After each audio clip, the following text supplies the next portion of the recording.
inshallah ta'ala, just a very short practical advice that one is supposed to implement in his life until he meets Allah subhanahu wa ta'ala. And that is that, my brothers and sisters in Islam, the paradise, it requires people that are focused, people that are dedicated, people that are committed, people that are serious. This is what the paradise requires. It requires people like this, not someone that is lost and left and right, and has nothing of the good deeds, and sometimes he's focused, sometimes he's lazy. As Allah subhanahu wa ta'ala, when He described the munafiqun, the hypocrites, He said, مُذَبْذَبِينَ بَيْنَ ذَلِكَ لَا إِلَىٰ هَؤُلَاء وَلَا إِلَىٰ هَؤُلَاء. When Allah Azza wa Jal described the hypocrite, He said, مُذَبْذَب. A human being that's mudhabdhab is someone that is undecided. Sometimes he feels like praying, sometimes he doesn't feel like praying, sometimes he feels like fasting, sometimes he doesn't. That's al-mudhabdhab. La ilaha ula. He hasn't taken a firm decision to be among the people of the paradise, and he hasn't taken a firm decision to be of the people of the hellfire. Wala ilaha ula. For we understand from this that the believer's task and role in this life, if he hopes to enter the paradise, he's supposed to be focused and committed. And a practical advice concerning this principle is that you choose for yourself one deed, one good deed, one kind of worship, in where you find your heart resting to it, and you find peace and you find tranquility with this one deed. Then you hold on to it until you meet Allah subhanahu wa ta'ala, and you hope that Allah Azza wa Jal admits you into the paradise from this one deed. I give you examples now so that you can understand where this kind of advice comes from.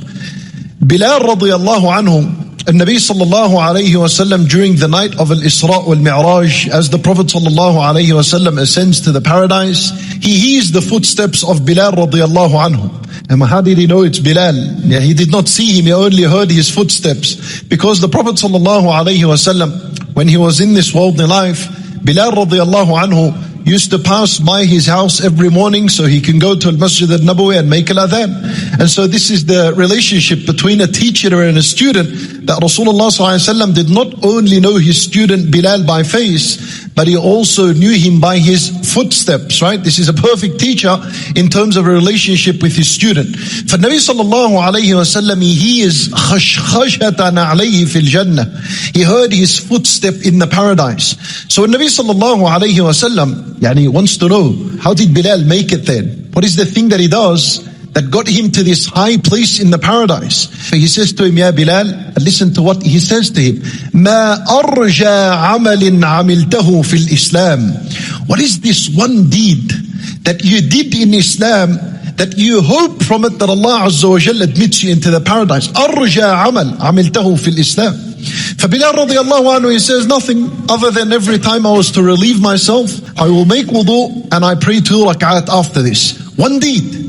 And he held on to this one deed all his life, and he ends up being in Jannat al-Firdaus because of one deed he did. Now definitely Bilal radiallahu anhu read Quran, he prayed, he gave charity, he fasted, he did a lot of good. But one good deed that he held onto and he hoped that Allah would give him the paradise because of was this 2 rak'at after every wudu that he made, right?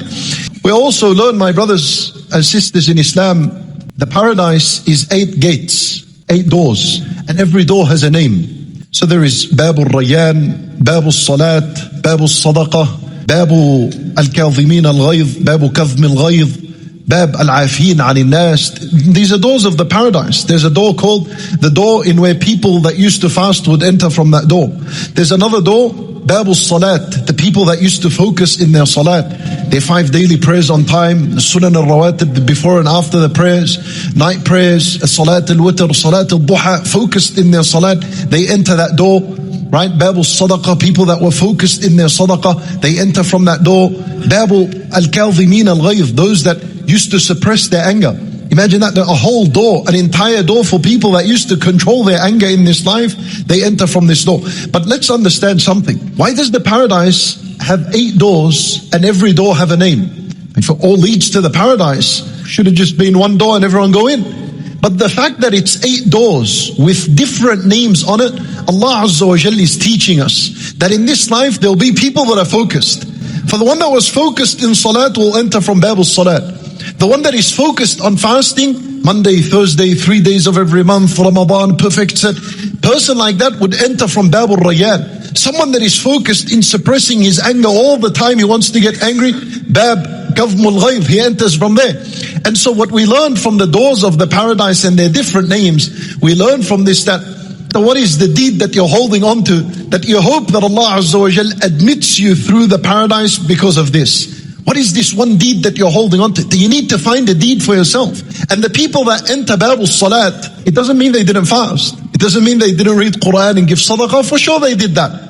But they focused on one deed, and this is the door that they entered upon. And Nabi sallallahu alayhi wasallam, he says to us also in an authentic hadith that on the day of judgment, there is a woman that races Rasulullah sallallahu alayhi wasallam. For Nabi sallallahu alayhi wasallam, he says to her, Man anti? Who are you? For she says, Ana mra'atun qa'adtu ala aytamin li. I'm a woman that is widowed. My husband had died, and qa'adtu ala aytamin li. I had children, so the children now have become orphans, and I took care of them.